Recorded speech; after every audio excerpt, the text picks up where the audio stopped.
What up, Fight World? It's your boy Ego, and I'm back with some more boxing. I want to give you guys this update. Now, the WBO rejected the idea of ruling Timothy Bradley versus Jesse Vargas a no contest. And people asked me about this post-fight, even on Monday Mail Day, and I told you this would be the case. They're not going to rule it a no contest for a reason like what happened. Because at the end of the day, you put the power in the referee's hands and the judge's hands also, and it's their call to make the proper judgment. They're appointed that position. So by reversing a decision that Pat Russell made, you're in essence stripping away the referee's power and saying, you know what I mean, why hire a referee if you're going to overrule what they say because they made a mistake or because they didn't make the best judgment? You know what I'm saying? So the only time you really see no contest really is if there's something that tampered with the end result, like PEDs. If someone tests positive for PEDs, obviously that's the biggest reason why you would get a no contest, or like maybe some illegal hand wraps or things like that, because that could have influenced the outcome of the fight. Now this could influence the outcome also, but again, it was a mistake made on behalf of an appointed official. So I told you it wouldn't be a no contest, and I'm glad, because Timothy Bradley, I mean, he was dominating Vargas. I gave Vargas like 2 rounds, 3 rounds tops.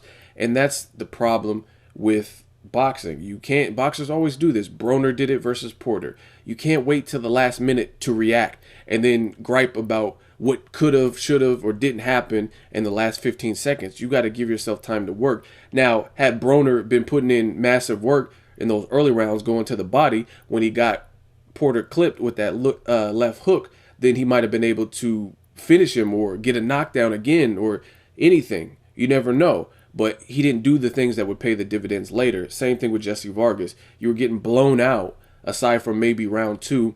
And now all of a sudden, you land the perfect punch. And that's the thing. You land the best punch possible. You had your feet planted.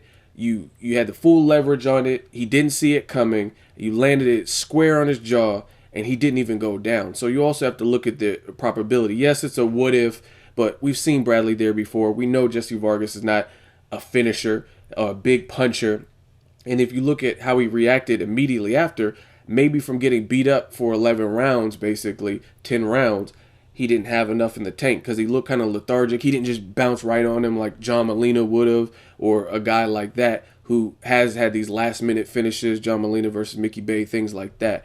So he was missing and winging shots and giving him too much space. Bradley was still responsive too. You got to look at it. He slipped a punch. He grabbed. He reached out, clinched. You know what I mean? He still has some senses about him. Even when we didn't know what was going on, when Pat Russell had waved it off, he was like, he put his hands out like, what? No, fuck no. I think he even said the words fuck no. He was like, fuck no. What are you doing? Like, what? Nah, I didn't lose.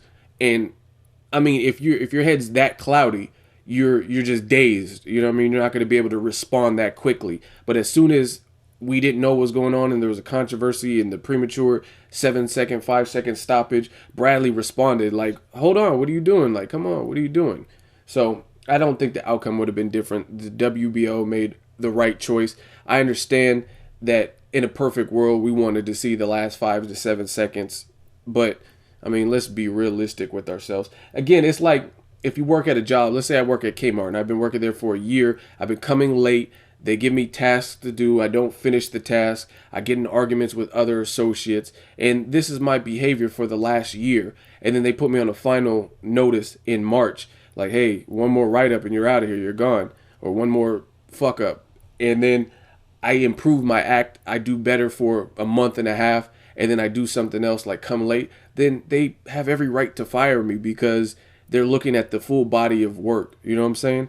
And the full body of work, even though I've improved for a month and a half, it just wasn't good enough. Too little, too late. I should have done that last year. You know what I mean? 9 months ago. So that's the problem when you wait to improve your performance. You can't wait. If you're getting written up and your job is on your ass about certain things, getting to work on time, and then you allow it to go on and go on, then any little, like, basically any little thing that happens, you might get terminated. Because you're already on the shit list. You're already on the hot seat, if you will. And I think that's what fighters do sometimes. And Jesse Vargas is one of those fighters who did that. You didn't do much for the first 11 rounds, and then you waited too long to jump on him. So, in other news, I talked about this. Mayweather's likely going to be stripped of his title. And it's funny how it goes around. Timothy Bradley beat Pacquiao, albeit it was a controversial win, got the WBO belt. Then he lost it later on in a rematch to Pacquiao, and then Pacquiao lost it to Mayweather. And now, most likely, Bradley's going to get it back because Mayweather didn't pay the sanctioning fees. Check the video out if you want more on that. He didn't pay the sanctioning fees, so likely Bradley will be elevated to the regular or full WBO champion, and they'll strip Mayweather, most likely. So I'll keep you guys updated. Let me know what you think of the WBO and their reaction or response to possibly overturning it. They're not going to do that. So there's no immediate rematch clause or no immediate rematch ordered by the WBO. So Bradley will likely face Saddam Ali or move on with his career. Same thing with Jesse Vargas. Drop me a comment. Let me know your thoughts. Make sure you like my video as always. Hate, comment, and subscribe. Till next video, it's Ego signing off.